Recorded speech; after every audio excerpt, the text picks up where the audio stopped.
Paname. Ici c'est Paname. Ici c'est Paname. Ici c'est Paname. J'ai la tronche du parigot, le cœur qui palpite. On chante, on crie, Paris est magique. Le rouge, le bleu, fier de nos couleurs. Le parc en feu, ressens-tu la ferveur? Yo, salutations mes humains, c'est OP, j'espère que vous vous portez bien et bienvenue sur la chaîne. Je vous souhaite à toutes et à tous une très bonne année, beaucoup de bonheur, mais avant tout, la santé. La santé, c'est primordial. On se retrouve pour un nouvel épisode, un épisode que certains d'entre vous qui suivent la chaîne depuis les débuts me demandaient depuis un petit moment. Un nouvel épisode de OP, raconte-moi une histoire. Et aujourd'hui, je vais vous raconter l'histoire de Roberto Carlos non, même pas qui aurait dû être parisien à l'été 1995. Eh oui, les gars. Oui, ça rejoint la longue liste de tous ces joueurs qui auraient pu s'engager pour le PSG. Mais là, c'était un sacré morceau qu'on avait sous la main. C'était presque fait. Bon, bref, on va rentrer dans les détails après. On s'abonne à la chaîne si ce n'est toujours pas fait. La petite clochette à côté, on clique dessus pour les notifications, le référencement. On met son plus beau pouce bleu et on lâche son petit commentaire. Alors écoute-moi bien, mon copain. Mets-toi à l'aise, fais péter les pop-corn et la boisson, et on est parti.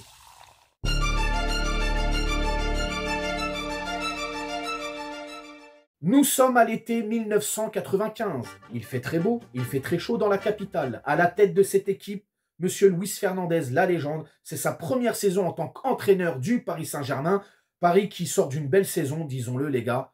3e du championnat de France. Vainqueur de la Coupe de France face à Strasbourg, vainqueur de la Coupe de la Ligue face à Bastia, et malheureusement en Champions League, on va s'arrêter en demi-finale, puisqu'on va être éliminé par l'AC Milan.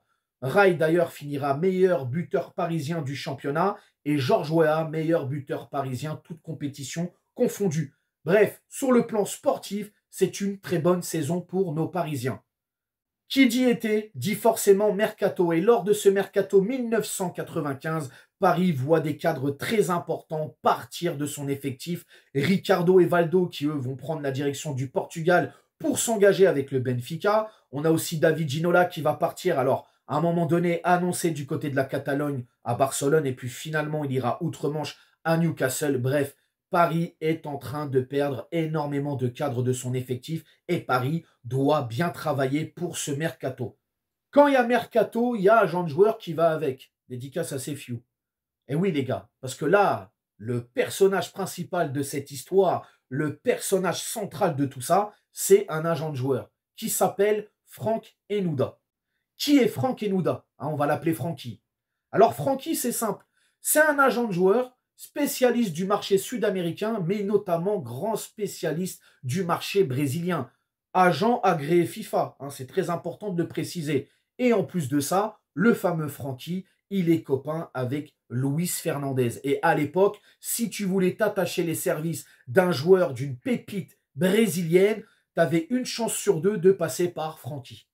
Donc c'est toujours l'été, 1995, on est sur Paris, il fait très beau, très chaud, et Francky, il est sur Paname. Et Francky, il a cette envie de rendre visite à son ami Luis Fernandez. Donc là, il prend son bigot. Allô Luis? Ouais, c'est qui? Ouais, c'est Francky. Ah, mon ami Francky, comment tu vas? Bah écoute, ça va. Je voulais te rendre visite, je suis sur Paris. Bah écoute, ça tombe bien, je suis à mon appartement, je t'attends. Francky se rend à l'appartement de Luis Fernandez. Bon là, petit café, ça discute famille, ça discute business, ça discute surtout football. Et dans la discussion, Luis Fernandez lance cette phrase à Francky: « Il me faut un arrière-gauche. » C'est pas tombé dans l'oreille d'un sourd. Tu te doutes bien. Donc là, Francky dit: « Ah, il te faut un arrière-gauche? Bah écoute, j'ai peut-être quelque chose à te proposer.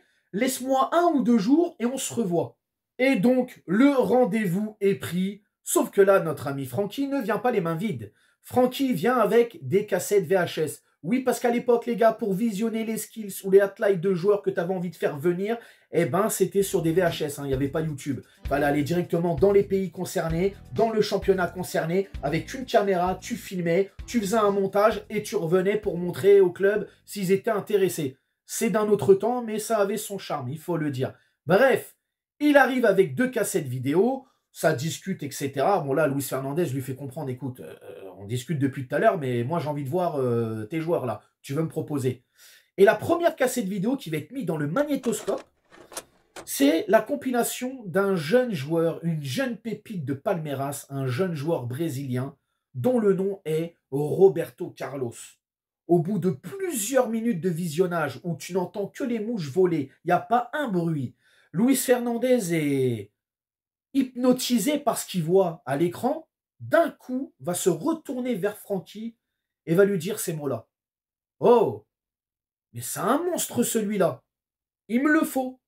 Et voilà, maintenant Francky a la lourde tâche et la mission de finaliser le transfert Roberto Carlos au Paris Saint-Germain. Ni une ni deux, le PSG va lui prendre des billets d'avion aller-retour direction Sao Paulo. Francky arrive au Brésil, il pose ses bagages à l'hôtel, boit 2-3 cocktails, va à la plage, joue au foot volley avec de jolies filles, mais on n'oublie pas le business. On est là pour finaliser un transfert. Roberto Carlos. Donc, le rendez-vous est pris avec le directeur général du club de Palmeiras. Francky s'y rend à ce rendez-vous. Ça négocie, à savoir aussi que Luis Fernandez était présent, pas physiquement, hein, il était là téléphoniquement. Au bout du téléphone, il y avait Luis Fernandez pendant les négociations. Des négociations qui finalement vont très bien se passer. Et on va vite trouver un accord. 3 millions de dollars. Voilà. 3 millions de dollars qui est quand même une belle somme pour l'époque. Maintenant, il faut aussi trouver un accord avec l'agent du joueur et le joueur lui-même. Et là aussi, ça ne va pas traîner. Très, très vite, on va trouver un accord. Toutes les parties sont OK. Roberto Carlos sera parisien à l'été 1995, les gars. À peine arrivé sur Paris que notre ami Francky ne perd pas de temps. Direction le siège du Paris Saint-Germain pour finaliser toute la paperasse pour la venue prochaine de Roberto Carlos dans la capitale. Mais entre-temps, notre ancien gardien de but et directeur sportif, Jean-Michel Moutier, entend des choses. Paraît-il que l'équipementier Umbro, alors Umbro, il faut savoir qu'à l'époque, c'est l'équipementier de l'Angleterre, mais aussi du Brésil. Bref, Umbro organise ce qu'on appelle la Umbro Cup à Wembley en Angleterre. Et lors de ce mini-tournoi de 4 équipes, le Brésil est présent. Et dans ses rangs, il y a le jeune Roberto Carlos. Et oui les gars, rappelez-vous, Roberto Carlos pour le moment, Luis Fernandez, Moutier, etc., ils ne l'ont vu qu'à travers des cassettes vidéo. Et là, c'est l'opportunité de le voir en vrai. Donc Jean-Michel Moutier, qu'est-ce qu'il dit? Il dit les gars, Roberto Carlos, il est en Angleterre.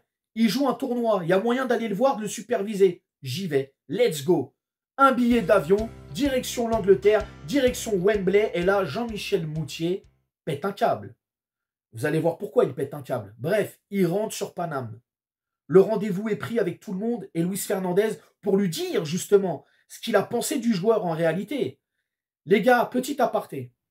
À l'époque, et je trouve que c'est important de le savoir, lorsque les clubs voulaient se renforcer, et notamment à ce poste-là arrière-gauche, leur référence à tous, c'était Bichante Lizarazu qui lui faisait les beaux jours des Girondins de Bordeaux. Donc voilà, si tu n'avais pas les caractéristiques ou tu ne te rapprochais pas de Bichante Lizarazu à ce poste-là, on ne parlait pas avec toi. Donc si tu ramenais un joueur à un club quelconque de Ligue 1 qui se rapprochait de Lizarazu, on pouvait parler. Sinon, personne ne parlait avec toi, frérot. Donc c'était la référence ultime. Autant vous dire que Roberto Carlos, s'il a tapé dans l'œil de Luis Fernandez, de Moutier, etc., c'est qu'il avait énormément de qualité.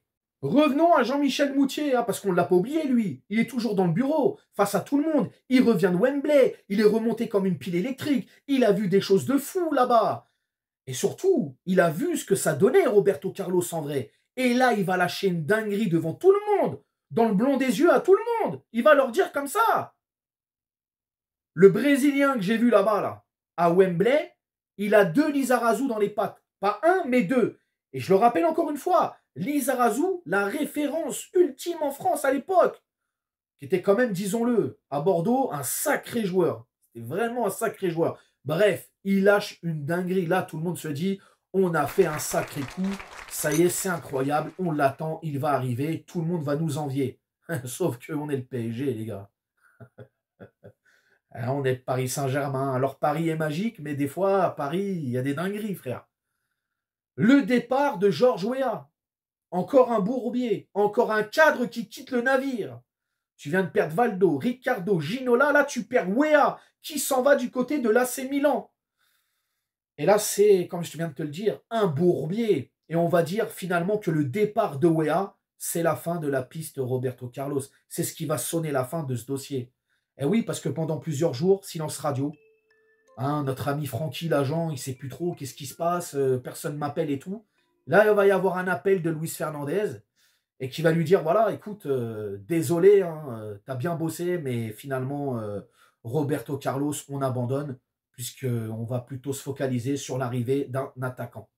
Donc voilà les gars, c'est la fin de cette arrivée de Roberto Carlos au Paris Saint-Germain. Voilà comment ça s'est passé. Alors derrière l'histoire, on la connaît, hein, Paris ira chercher un joueur panaméen du côté de l'Italie, qui était à Cagliari, si je ne dis pas de bêtises, le fameux Deli Valdés pour remplacer Georges Weah, et puis le premier club européen pour Roberto Carlos, finalement ce ne sera pas le Paris Saint-Germain, ce sera l'Inter Milan.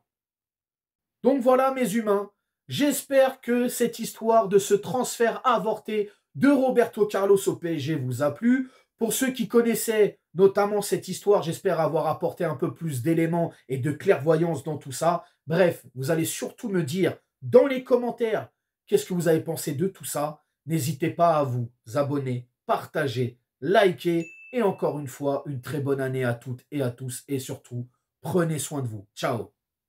Nique sa mère, les footix, c'est l'UTES que j'incarne. Paris capitale et la Liga capitule. On voit toute ton équipe face à Navas, c'est ridicule.